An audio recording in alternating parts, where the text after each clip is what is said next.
Welcome back to the Rick Smith Show. Check out our website, thericksmithshow.com. One of the things that I talked about, back when we were debating the ACA was if you get sick, you should never lose your house. You should never go bankrupt. You should never have to worry about, well, while you're ailing, am I going to be homeless at the end of this? And one of the stories that I keep hearing from people is how the ACA has helped them stave off bankruptcy and really helped to stay alive. And one of those people sitting here in front of me, I've got Jess Hand. She's an activist from New Jersey, but someone who the ACA has helped considerably. And I got to think she wants it to stay around a little bit. Jess, thanks for taking time for us. Thank you. Thanks for having me. So, we hear these stories that, that people have lost their home, they've gone bankrupt, they've, all of this horrible stuff just because they got sick. Yeah. Actually, with me, I had a baby, and I didn't have health insurance, so just a normal routine C-section, and my husband and I were both working multiple part-time jobs, but nothing with insurance. So we ended up, we were young and had no idea that babies cost so much. Yeah, and it's amazing how much babies cost. Yes. and again, you come back to this, and I think most people just want to know when they get sick, they get to see a doctor. If something bad happens, they get cared for. That it shouldn't be this difficult. No, it really shouldn't. And we got hit with a ton of bills for, a pretty routine. Right. So tell me your story. I mean, it's one thing for people like me who've never, fortunately, I've never had any real major health ailments or any problems. What's been your experience? So when I was a baby, I had a lot of health issues, and my parents ended up taking me to Deborah Heart and Lung, which is a really wonderful hospital in New Jersey. I had a few different heart defects that they were able to repair one of them, and a couple of them are still something I have to watch out for. So I had open heart surgery when I was 11 months old, and then once again 4 years ago, and I continue to get monitored at Deborah Heart and Lung, and they have said that there's always a chance I'll need surgery in the future. Right. And again, this is one of those things you were born with, right? Yes. I mean, because we hear people saying, well, if you lead a healthy lifestyle, if you do all this preventative stuff, you right from the start. Yeah. I was, my parents told me, I think when I was 3 months old, it was the middle of winter, and I was just a failure to thrive baby, and I was sweating all the time, and I wasn't gaining weight, and they had the doctor eventually found a heart murmur, and then got me worked up, and I, have some heart defects, so my heart does not function the way a normal person's heart does. And knowing that, you need a lot of medical help. How has the ACA helped, hurt? What has it done for you? So right now I get my health insurance through work, but my husband and kids are able to get health care through the Medicaid expansion. Okay. So, and New Jersey's a state that expanded Medicaid, yes, right? Yes, they are.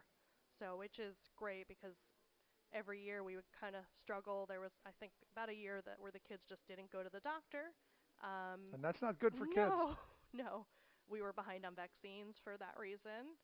And then we were in the middle of applying for the New Jersey Family Care when my son had a fever for a few days, and we had brought him to the doctor, and the Family Care was supposed to kick in, but then they lost our paperwork, so then we got hit with a bill for that one doctor's visit, and I think we're still paying that one off. Wow. And here again, you come back to this, Jess, that, maybe it's just me, but I think once you're sick, you should get to see a doctor. I mean, if you commit a crime, before they lock you up, you have the right to see an attorney. You should have the right to see a doctor. I mean, it just seems like common, simple sense. Yeah, I agree. But this country, it makes it very difficult. So, but with the ACA, my husband actually didn't go to the dentist for maybe 10 years, and over the past few months, he's been going weekly to take care of all the dental problems he's built up. Now, under the ACA, there's dental coverage in there? He was, I guess, through the Medicaid expansion, he Okay. was able to do that. Because I'm of the mindset that dental care should be part of basic health care, because so many diseases can be foreseen or started by having poor oral hygiene. Yes.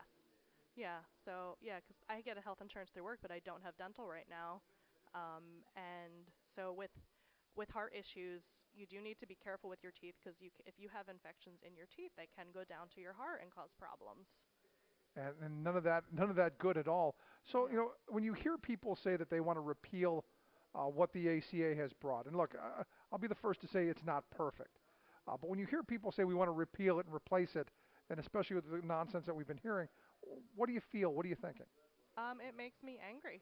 I think I agree with you that there are some issues with it, and I think we need to work on those issues. But the repeal and replacing everything just seems to be taking things away instead of giving more back to people. What would it mean to you and your family if tomorrow magically it disappears, and let's say Trump and the Republicans push through what they wanted, which is to take 24 million people off of the insured rolls, to have pre-existing conditions charged at just outrageous rates. What would it mean for you and your family? My husband and kids would we would not be able to afford health insurance for them. If I ever lost my job, then I don't think I would ever be able to get health insurance again. And I recently have been having some breathing issues too that they're trying to figure out what is going on. Right. So I have poor blood flow with my heart and also with breathing, and so we're trying to figure that out. But I am concerned that if I cannot work anymore, if the ACA is repealed, I don't know if I will be Yeah. able What to get option? health insurance. Yeah, Yeah. I I have no mean that's options. that because again, the Republicans say we're not taking the pre-existing conditions away. The insurance companies will have to cover that, but at what cost? And Yeah. as you've pointed out, I mean, you're having a tough time paying already what you have. What would multiplying that by 5 or 10 times mean? Especially because look, you right out of the gate, you had a I'll say it, pre-existing condition. Yes. So, yeah, I think we would fall back into a financial hole. We had to apply for bankruptcy about 5 years ago, just due to the hospital bills of when my son was born, and we couldn't get out of that hole. So filing for bankruptcy helped us, and having our health insurance covered now is helpful. But if that goes away, and if someone gets sick, or if I have to go to the emergency room, I think we're just going to fall back into that hole, and I don't know what would happen to us. See, that to me just plain insane, Yes. just crazy. I mean, to lose everything that you have because you were unfortunate just blows my mind. And that in the wealthiest country in the history of civilization, that is possible. Yeah. Yeah, 'cause we have the wonderful doctors and wonderful hospitals to take care of these problems, but if it costs an arm and a leg just to get that, then what kind of lives are we going for? So now you're here at this convention. What's one, why are you here? And two, what are you hoping to take out of this? So I'm here because I have been fighting for health care. I've been going to my representative's office every Wednesday, and he actually came. He's a Republican. This is Leonard Lance in New Jersey, and he did come out and say no to the health care bill about a month ago. So I just feel very energized about speaking up and making my voice heard, Right. and that is why I'm here to get my story out and to just meet other like-minded people who are also fighting. Right. What do you hope comes out of this? I hope more people hear, you know, Right. the, yeah, I think hearing someone else's story is a good way to get to know them, and for people to judge less and just listen more. Yeah, you get to identify, and I get it completely. Jess, I appreciate you taking time for us. I wish you nothing but the best. I wish the best for you. Thank you. Thank you for having me. Quick break here from the People's Action Convention in Washington, D.C. Right back.